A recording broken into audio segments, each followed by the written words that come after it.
Earning a berth into the 2014 Forestwood Cup is quite an accomplishment. To tread on Lake Murray's waters in the company of only 44 other top qualifiers for $500,000 represents a significant achievement. But to win the Forestwood Cup is an entirely different matter. To do that, a different level of performance must be reached. Lake Murray in August can be a trying place. The fishing soul stays torn between running shallow bank patterns for resident bass or gambling on the more nomadic nature of Murray's offshore roamers, which are here today and gone tomorrow. Only the best can make those kind of decisions, and at the end of the day, the leaderboard will consist of names that decorate the halls of bass fishing greatness. David, we talked in a pre-tournament interview about the smell of money and what it does to your head and places you go when the big money's on the line. And once again, we're in one of these big championship events, and it's amazing how you put it together. I know. Every time you say that to me, it gets me so mad. I'm like, why can't I take that same intensity for, a tour event, a regular season event? And every time you say it, it makes me mad. It makes me wonder if I'm really trying. Let's talk a little bit. I've seen two in general patterns going on. The guys running the bank, the shallow stuff, the guys in comparison to the guys running what I would consider herring or shoal type stuff. What's your basic plan? I did. I went deep and shallow today. I mixed it up. I stay out deep for a little bit. I caught one, and next 30 seconds I'm going back to the bank. Then the next 30 seconds I'm going back out deep. I think to win it you got to mix it up, and that's what I'm doing. Is there any rhyme or reason, or is that just one of those intuitive things you feel, I need to get to the bank, I need to get back out? It's just one of those indescribable things. It is. You can't. I've always said there's one thing in life you can't teach is instinct. And, it's just like you said, it's, okay, I have that feeling, let's go shallow now. But a lot of that was me checking the time periods, because in practice you don't really practice hard to figure out stuff because you're afraid of hooking a fish or doing something stupid out there. So today I would go shallow a little bit just to check on something, and I was like, oh, I don't feel it, and then I go back out deep and relax, and then I go back shallow a little bit, and then go back out deep. So a lot of it's just trying to figure out the timing for the next few days. How many keepers did you catch on the day? When I saw you, you had 3. Something good must have happened this afternoon. I caught 7 keepers, broke off one, and caught 6 or 7 non-keepers. So I had a lot of bites today. Granted, not many keepers, but at least it gets my momentum going in one direction. I'm going to assume that the deep spots are places that you'll repeat and check again. My question is, the shallow stuff you're fishing, is that a new water situation? Are you running new water shallow, or are the shallow places that are key places that you'll revisit? Yeah, the shallow places, I don't think they're replenishing. Okay. The deep water, without a doubt, I'm going back to some of those, but you hit the nail on the head. Some of the shallow water spots, I doubt I'm going back. Okay. I hear about these herring places that when you strike and it goes off around you, you can get well quick. Did you ever have one of those moments today? No, I've heard people talk about that, and by golly, I wish I could run into that in the next, few days or whatever. So yeah, no, I never had that crash in with a mega school. So. Cody, so I see you midday or so, and you got 2 little squeakers in the live well, and then some chaos happens. Tell me about it. Yeah, so I was struggling all morning, had 2 fish, and I pull up to a brush pile, throw a drop shot in there, and get a bite, set the hook, and this giant bass comes flying out of the water. It's a 5-pound, 5-ouncer, flies out of the water, and then about 4 feet, and then dives back into the brush pile, hangs up, finally comes out, goes under all these docks, goes around my boat like 4 times. A miracle of God happened, and I got this thing in. It was a total rodeo, and catch the fish. I'm all excited. I retie, throw back out there, and caught a 3.5. So it was just a meant to be, day really for me, because it's brutal out there. I got 5 bites all day, and this place is so tough. You just don't know tomorrow if you're going to even get a bite or you're going to catch another. Got 5 good ones. And the size line again was 6-pound test. 6-pound test. Seagar.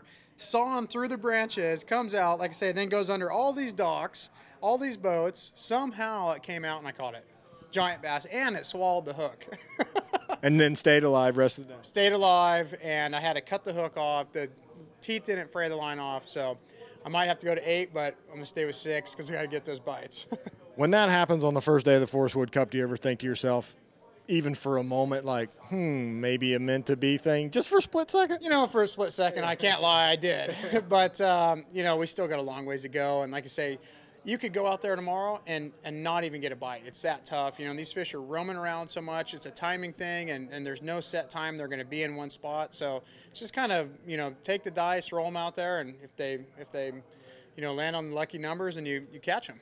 I know you've been dealing with a severe bout of frustration here this week because you're so good with the drop shot, and you've told me you're seeing stuff down on your screen that looks so good and ought to be full of fish, and it's just not. It is not. They're perch or white bass. I don't know what they are, but these largemouth, they're literally 5 to 10 feet down other than this one brush pile. That's the only 2 bites I got on the drop shot.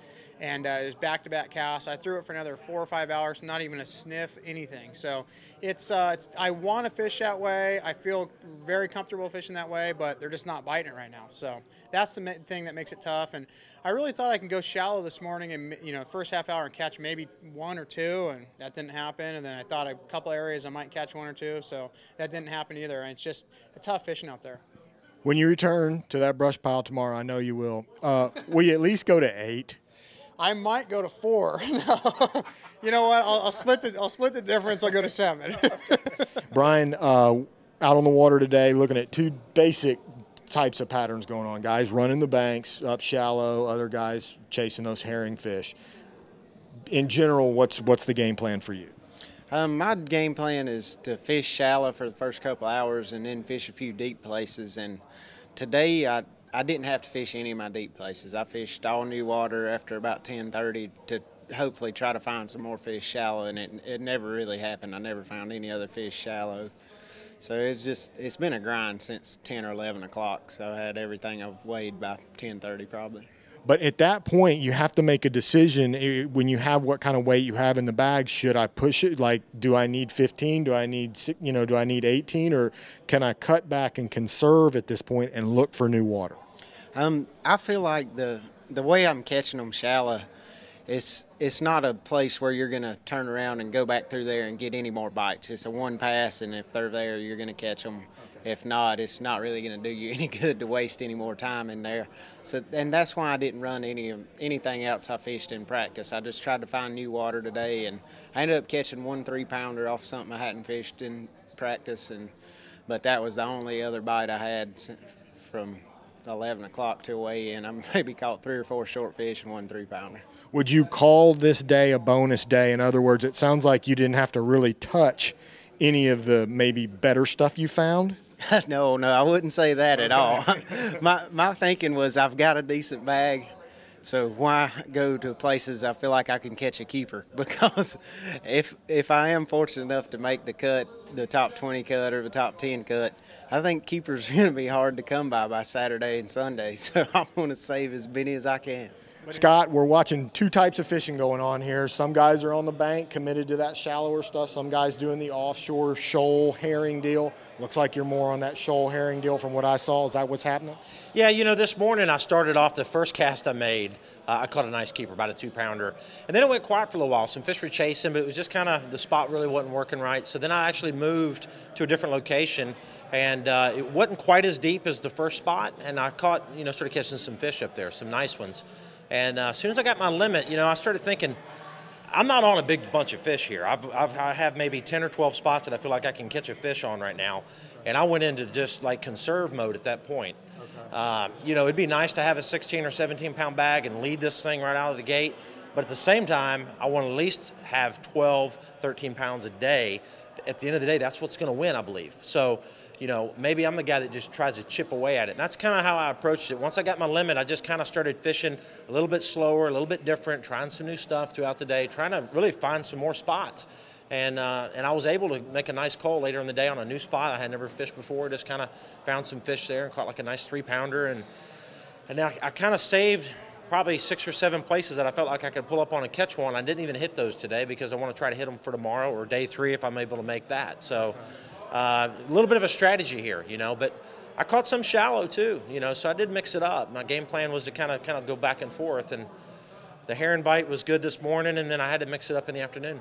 But getting off to a strong start early in the day allows you to conserve and kind of start looking forward to the days coming up. That's right. You know, it's a 4-day event. This lake's fishing a little tough. It's summertime, and these fish are finicky. You know, and if you can learn something new every day of competition, that's an important thing. And I kind of learned some stuff today. Saw you chasing them around a little bit with a spinning rod out there today. Yeah, I know. I had a spinning rod, and it's not my typical way. You know, I want to throw it on a big flipping stick, but hey, I can throw a spinning rod too. Brent, I've seen a couple patterns going on here today, the shallow run and gun, resident fish type of thing, and then guys out chasing those herring schools, and it looks like, at least from what I could tell today, you're playing the herring game. You know, I am. It's not a herring game to me, though. I mean, the fish I've been chasing are eating shad, so okay. I still, to this day, have not seen fish chase herring at any one of the lakes we've gone to, Lanier or Hartwell or anything. I have not seen it. I saw a blueback herring today for the first time in my life, and it was dead floating in the lake. Did you take a good look at it? I looked at it and said, well, that's the first and last one I'll probably ever see. But, you know, I don't have any clue on how to run those. I'm just running where I think the fish are when there's some bait. But I don't think it's herring. I just think it's shad. Okay. And how many of those type places do you have? Not many. I'm running a few of them, but it didn't really pan out today, you know. And then I'm kind of just mixing it up between deep and shallow. There's not a lot of fish in the areas that, you know, I'm going. I think if I catch a fish off a spot, I might as well just leave. I won't catch another one. So, but you know, it's interesting fishing it. It's not easy. I did have 7 bites today. I lost one and broke one off today, and you know, that gives me hope that I can go out and catch the limit again tomorrow. You mentioned something about shallow. How much shallow water are you running? I didn't run as much as I thought I was going to run, but I ran a few areas today. I really thought I could catch one, and I didn't. You know, at least the backs of the pockets, the frog, the brim bed, that kind of stuff. You know, I didn't catch any doing that. I caught some shallow, but it wasn't really that, you know, that type of water. So, you know, tomorrow I'll probably just kind of mix it up the same way I did today. There's a few areas that I didn't hit today because I caught, I think I had 4. And I went to an area where I thought I could catch one. I caught my 5th one, and I have a few other areas where I think I can catch maybe 1 fish, you know, off each spot. And when you get 5 here, there's no reason to go and catch any more. And I started running more shallow stuff, and I didn't really see anything exciting. And there's tons of brim beds up there. There's a lot of bluegill swimming around, but I haven't seen any of the fish kind of wolf packing up or hanging out around them as much as I thought I would. On those deeper places, how long will you sit on a spot before you finally just throw in the towel and go to another one? It depends on the spot. You know, some of them, it's kind of interesting because I feel like some of the spots I know which ones to slow down and fish really thorough, and I know which ones that if they don't bite on the first or second cast, I'm out of there. Okay. And I'm kind of starting to get a feel for that a little bit. And I mean, I still, again, I might catch one tomorrow, I might catch none, but I don't really know. I just kind of have that feel that when I pull up to a spot, there's something about it that will let me know to, you know, spend more time or just keep moving.